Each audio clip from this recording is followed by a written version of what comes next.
Phang thok ko hore dik na se puna ji hau theng lak pagi ma ji ma ko ru pa ha le ai je phutat lage daga yenge ma chu thiam phajare Akoi tau da no da smai wai sin is yan ta bro na ki ba ma ko maru je ma gre ki po sina je bungi amit adagi pakora ijenina gi ai ko pai sa bi ni na ma sa su yau bu na te mai nu pa su yau bu na te bang khade khade bang ni da hai le ni ko ta mo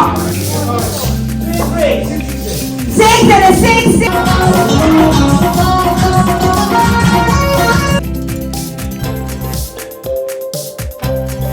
nga marinate tauba loire nga je almost 70 piece ne si gi matong jing je si thong da doi ni aku ga ai gana andunga sinna makok lere makok maru ne marum ne dagi di mabuk ka tawraga ngaring kham na ngau doi ni cherau bai se mathau pam thok ko hore dik na se mi ka ta dring ai sa khabak phujale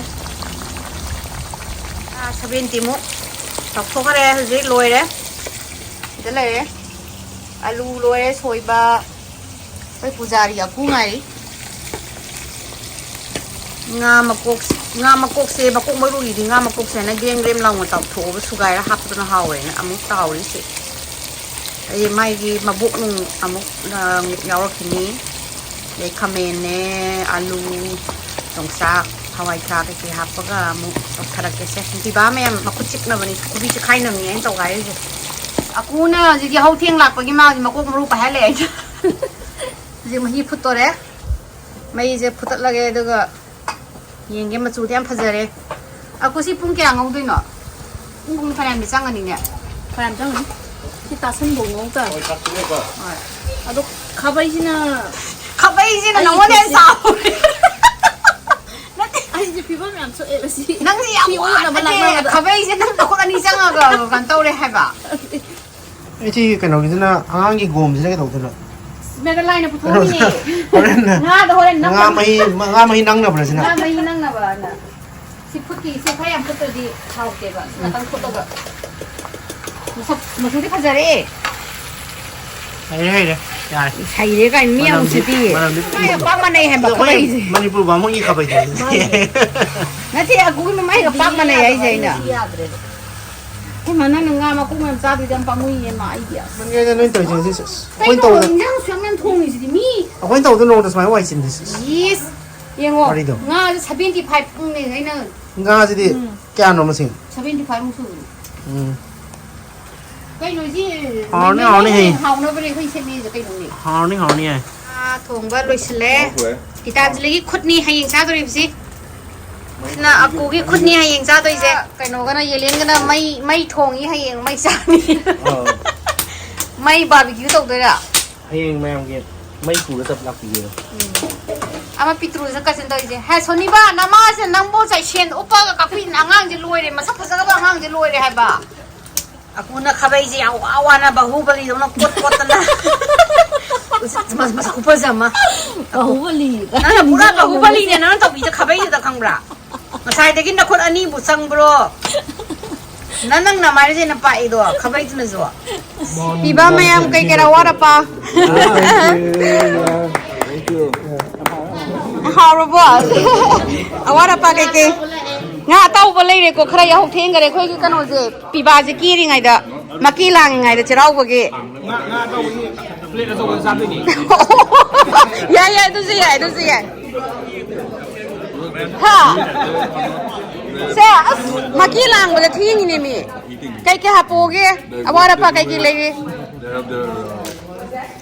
Brian kari awara pa po ge yan ta bro na khang de aduna bhai cha ki dapi nang sa thaning bra cha le mingjen de pin na he yeng na ba he palam birame du ne slai re ngarang aku na ngau gi ba makok maru aina wana sahala porak pa idagi chana karone khamen ngau ba char lai re che magret ki po sina che bungi amit pa sina kaino iromba hai anjali ndagi jamput laire kano laire 오, 제리나 기홈. 아데기 파코라 이제니나기 나 따오부서 애기네 딱 그래 그나 떠올리 딱 그래 하? 야, 딱래 난 ngasi 보라 시가이도라 보라 시가이도라 봐 하이마 간도이니 막북 loina 간도도니 합성기도니 저 인장에서 그 합도는 게 안 따로. 나 따오불래 토이불래 시나 아이나 통고도 치거는 짜오 마타 짜오 아빵 아디니 하오부가 아빵 가이비바도 아이나 딱비니 아이 누파제다 하오 한 비자닝 거도 얌나 아데 아이 누파제 하오 그노 얌 비자닝 거기 아빵 가 하이비바도 아이나가 짜닝해 이거 먹으시라 강데 요 마즈라 호레 짜닝 시 짜닝해 로 시나 제니타기 우티니 아이코 레샤비니 나 마사수 야오부 나테 마이 누파수 야오부 나테 야호스 까 팅이 제 까이나 난 하요 하 레샤비 난 하이 오이나 싸가 레이디 난 뭐 가만히 떠도리게 그노제 그 나티 나이 그노제 뭐 기타 원성제 그노제 탐밤제 세탑기니 푸니 ngasi 까이노 그노 합밤드리제 생조기 자가 탐밤드리제 까이노 Kanang kami mating na aga. 난 땡가 민나 아토미 마사타리 nang ano din ngasi Cheiraoba numisida nang apartment ring di yada bro ado ngasi ta di yada bro hey han chara ya Starter ne. kano di pork ga hawe hey kano ge ma ai sam thau ni sam thang I am how am. Brian you want something I'm so happy. are you sure how is the food How are? oh then we're happy then the ningols are happy now kamu kaino nang na focus pun ga tawraga kano pakora size bo Ha. pakora ja kaino focus to thinna size bo kaino ba English ka sa. mandre da mande English to khara manaba sawam ta wine nung ga haira khoro tamo amo priyo wine haisra Haoba, haokhi hai ri sai ja bro ka mote. Akoi gi tiba sing suraba. Masing suraba. Tiba ama ni laki do wali mali. Ta haoba. Kai hapoge, tiba gi kai chaning hai ro. Kai hapoge. Ngai kho, o nang ek pam ga ni ni to ko.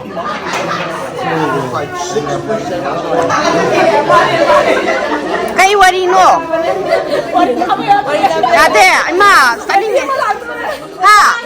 Oh. Ichani nai wari dura. Tauri jin te yengo ba. Purple manga se te yengo. 1 2 3. Đây plate cái đặc sủng gì nào? Ai hậu cái này nang zum. Là đây phần nào lộc thấy những hoàng người ăn đi hôm được sang mà đi. Ai hậu cái này. Dạ. Ade nu ba jin ne ke happy ro ke happy ne adu nu pina chi ba ta hai na re. À, thế mà được. Bây giờ thôm bra, hắn đấy bây giờ đâu ra rồi? Mấy đài rồi. Sinju pakora papor, badam kamen garingka, campur romba, lotung. Mamur me pakir, that fruits ki hom thong ba, cái thong ba. Wow, zuaw em, cái gì? Men. Post cái đó tao đi cái gì? Nấu nín khăn lắc đi vậy. hôn sầu với gì vậy? hôn sầu mi gì? Ngang khá là sai được sản này đấy. What are you guys playing? What is this sticks doing here? Are you going to make fire? What? No! Why are you collecting the sticks then? Did you guys eat food? What did you eat? Pizza? Kind of sucks out, bro. No rice? You ate rice? No rice. How now? Nó mà thân cái này ra này. Con.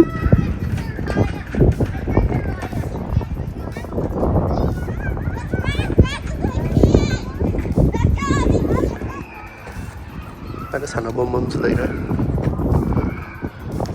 Parking, sebenarnya event atau bom tu?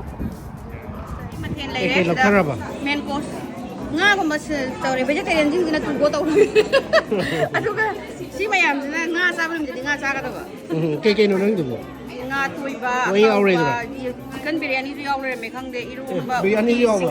rice ko mo ba Biryani di udri tu. aku jek ta pukana na isi ma ge na ko Okay. Ningon sa kauso sila nung tawar sa may ampla.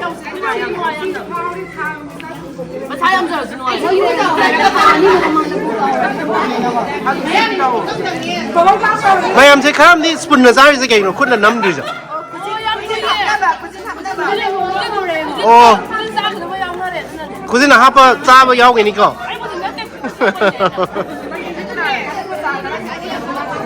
2023 Cheiraoba Bayarea Laisabi Mauti San mayamna Simbi dana yang fazana kra Mathel mayam se mai ta kay no 2023 Happy Cheiraoba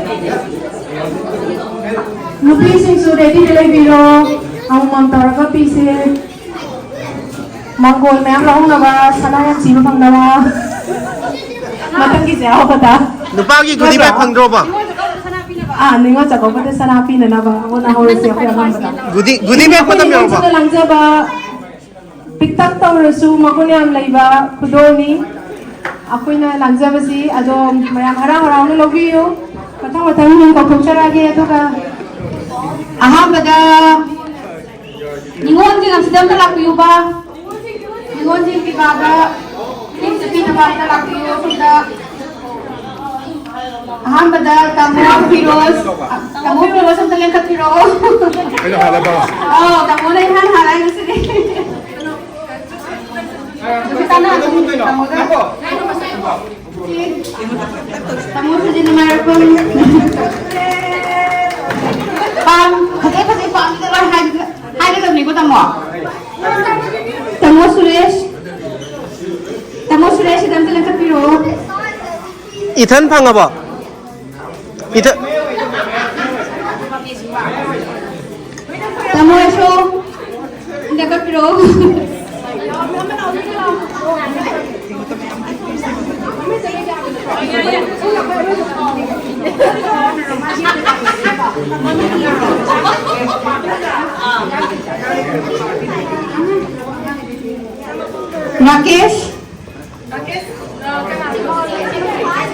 Rakesh lah yang mana Rakesh belum ni kok kita dua orang Anjan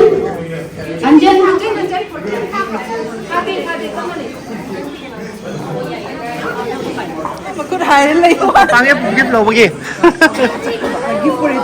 Robotis yang dia kok dia kona main ni bida na sa nabi si kau salita tamu brio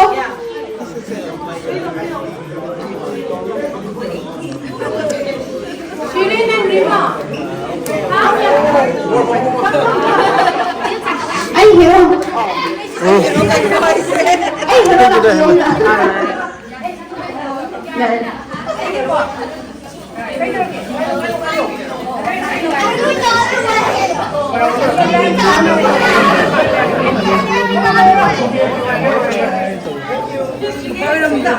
Yan na sila usap na hanggang mga alay.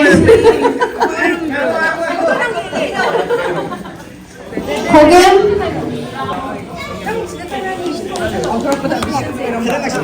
Hello. What is that? Hello. Let me see. Angok sa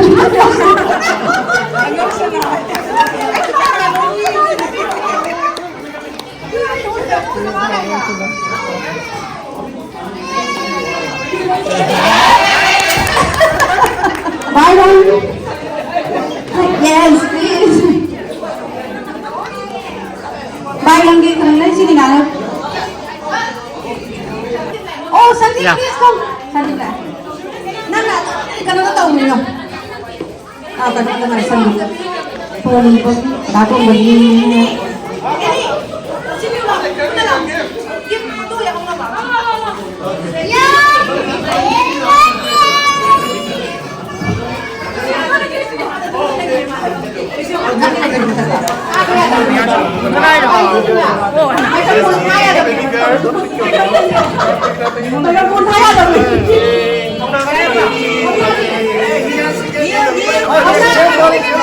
Microphone na pa.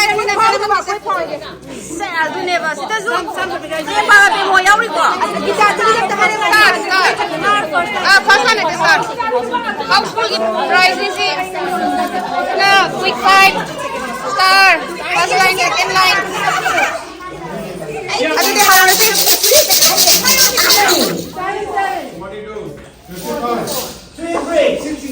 Six and a 66, Byron. After 66, the next pickup number is a 3 ending number. 23. Yes, 2 and a 3, 23. Correct? Ticket ni ro. Me ni power ro. 70. Yeah, correct. Okay. Ticket. Correct. Correct. 19, Correct. 41, Correct. 66. Correct. Ngayon ni cash tao din ni ba? Ano cash? Bayarea Cheiraoba ang pausaban. Ay kita mo sa daw yung ka. Ay so nung nakano yung pamagay dito. So mo yung pati sa yate. The next number I pick up number is a pair number. 4 and a 444. After 5 series. 5, 6. The ticket. Single number 8, correct. 1, 8, 18, correct. 3 and a 0, correct. 5 and 8, correct. 좀 해. This ticket has been found correct for second line. So all the lines and stars and quick 5 are gone. Sina nang kayo na set na nagkalaw rin hindi yaw mo ni. 6 series.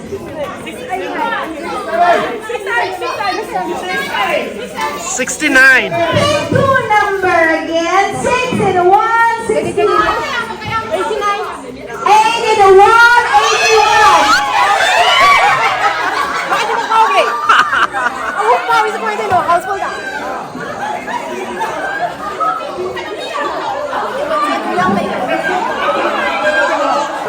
Iwa ini. Sudah sama ketengah ini, sama ketengah ini. Ay, nasa tengah ini 69 lah ron.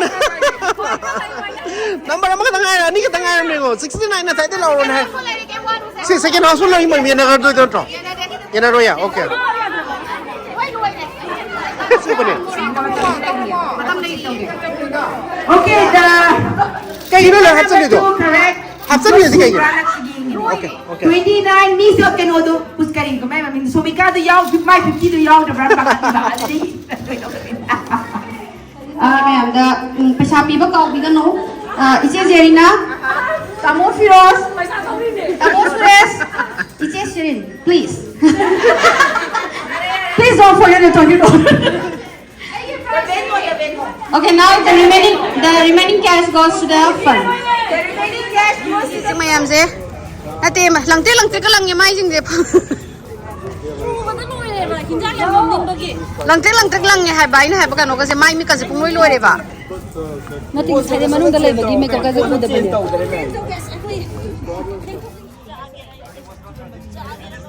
Automatic ang tadi nang bayayan na nami. Angle badal ke tawda na. Photo nami. Photographer pa ni namang gaya puti na. Kal badal ke ni hamra Anjali.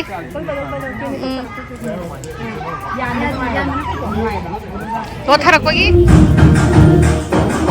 Slow he ko ije.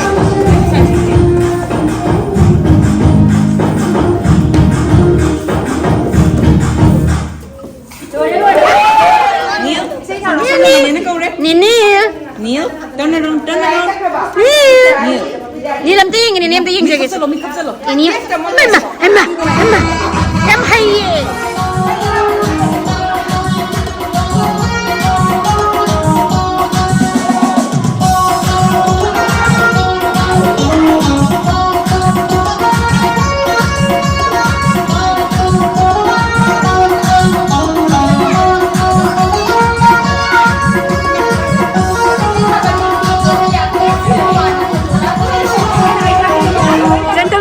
Thaban haokhi lingsan pirak pa yan ni